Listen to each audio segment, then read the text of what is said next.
You know, when they let, I think the real number is 15, 16 million people into our country. When they do that, we got a lot of work to do. They're poisoning the blood of our country. Probably the biggest scam of the 2024 election is the one that got Trump elected, because it's all a lie and it's never going to happen. Do you see all undocumented immigrants as should they all be kicked out of the country? Well, some conservative estimates say that there are at least 15 million illegals who have come into the country on Joe Biden's watch.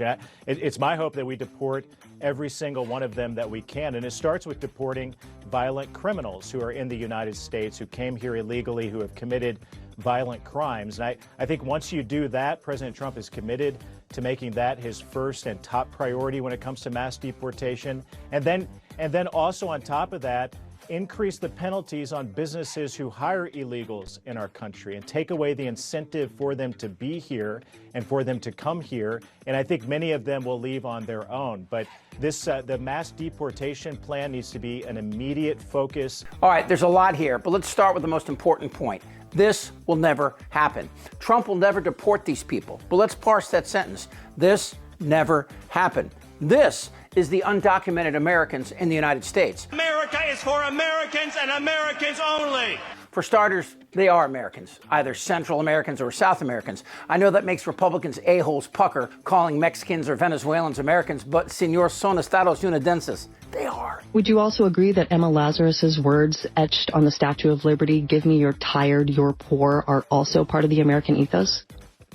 They certainly are. Give me your tired and your poor who can stand on their own 2 feet and who will not become a public charge. This former Trump immigration official, full of shit. Immigrants come to America to work, and the only public charge is the tremendous tax breaks we give corporations who employ many of the very people they vilify, like Mar-a-Lago, which employs undocumented Americans. Yeah, there are about 11 million undocumented people in the country. 11, not 11 million each year like this goober just said, or Ann Coulter or any of the other shine-ons repeat. Just 11 million. And they're good people. Unlike what Republicans love to say, they're pretty quiet, hard-working, law-abiding family types who go to church, stay married, and pay taxes. Oh yeah, undocs paid over $100 billion in taxes last year, and more than a third of the tax dollars paid by undocumented immigrants are toward payroll taxes dedicated to funding programs like Social Security, Medicare, and unemployment insurance, of which undocumented workers are barred from participating in. This will never happen. But if it did, what would it even look like? What exactly would deporting 11.2 million people look like?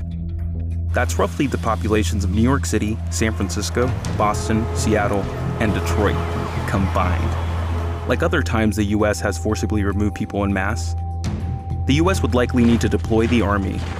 The Army would have to run around the country, rounding people up, putting them in massive holding centers, and then shipping them on trains, buses, ships, and planes. The cost of all this, more than $500 billion. So if this isn't how you deport 11 million people, then what exactly do politicians have in mind? Although most of you think Trump won on November the 5th, the real winner was America's billionaires, many of whom, like Trump, employ undocumented workers because they work for less. And United States citizens won't work picking strawberries for $1 an hour. And you think you'll see Barron Trump plucking dead chickens on a Mississippi poultry farm? And these businesses don't want any of this to change. They won't say it out loud, but they know the truth. If Trump were to somehow make this a reality, removing 11 million people would be catastrophic for our economy. Thousands and thousands of people to come in from China, Iran, Yemen, the Congo, Syria, and a lot of other nations. Many nations are not very friendly to us. He's transported the entire columns of fighting-aged men, and they're all at a certain age, and you look at them and say, they look like warriors to me. Something's going on. And they're coming from jails, and they're coming from prisons, and they're coming from mental institutions, and they're coming from insane asylums. I asked the Trump campaign, what is the evidence that unnamed foreign leaders are emptying out their institutions, their jails, sending people here as migrants? They couldn't come up with anything. I also took some notes. He said that, we see columns of fighting-aged men. They look like warriors. There is zero basis, Caitlin, for this idea that unnamed foreign countries are surreptitiously using migrants to assemble some sort of anti-U.S. fighting force. You hear this on the far right. Even if you think that many migrants are economic migrants rather than true asylum claimants, that's not an army. It's just nonsense. And somewhere in there, Republicans see an upside to deporting U.S. citizens as well. Kids who were born here and under the 14th Amendment are naturalized citizens. While Trump has been pretty much talked out of tariffs, where his ignorance was painfully exposed, and where economists correctly pointed out that tariffs would create a meteoric inflationary rise, removing 11 million workers who worked at or below minimum wage would be more inflationary than Trump's ass after his holiday fried turkey. And for the record, none of the Trump rhetoric brings up the hundreds of thousands of Caucasians here on expired visas, making them technically even more illegal than their Mexican counterparts. So the politics here will be divisive inside Trump world. You have a lot of old white men who, unlike Trump, aren't bulletproof. They told their Caucasian American base they would remove a problem that doesn't even exist, and damn it, they're going to try hard to pretend that they will. I have a question. So why do you think Trump and Speaker Johnson spiked Senator Langford's bill? One of his plans is, he talked to Time Magazine, is to round up the 11 to 15 million illegals and then go through them and find out who belongs here and who doesn't. Would you support that? Absolutely. You know, the one that would have actually worked? Well, as Trump said, he didn't want the other side, Democrats, to solve the border crisis. And this is where I lost my shit with the Democrats. They should have hired more border agents, used the latest technology to monitor the border, and finally offered Mexico financial incentives to secure their side. What would solve the whole thing in the border if they would just start shooting?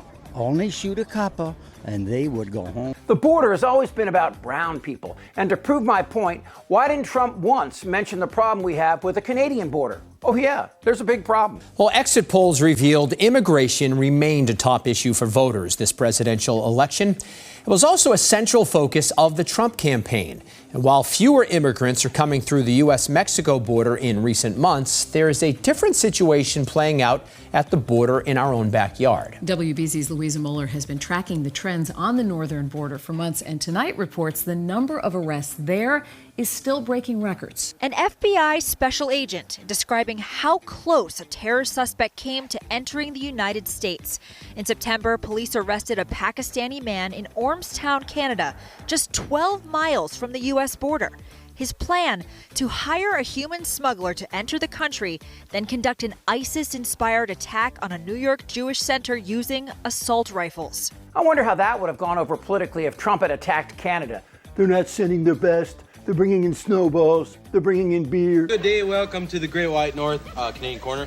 I'm Bob McKenzie. This is my brother Doug. How's it going, eh? Look, Gaza and Israel and the rest of the Middle East conflagration should concern us. And yes, we should watch our borders. But base it on reality and not the racist taunts from this dotardly rotund ass monkey. The late, great Hannibal Lecter is a wonderful man. The truth is, you want to make America safer, deport Ted Cruz, Dairy Queen, and the NRA. Indictable.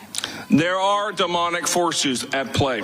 I feel safer already. Damn right. This is not a normal election. Whether the women like it or not. Suck my fat one. Who's with me? Yes! Tick-tock, mother... They're eating the dogs. This isn't their Republican Party anymore. Trust me. Shut the fuck up, Dan. Who's with me? Oh, yeah, the lie. Indictable. Out of sheer morbid curiosity, I'm allowing this freak show to continue. I don't want to talk about this stuff. Am I wrong? Yes! Tick-tock, You're in a lot of trouble, Donna. I think he's crazy. I'm Chip Franklin.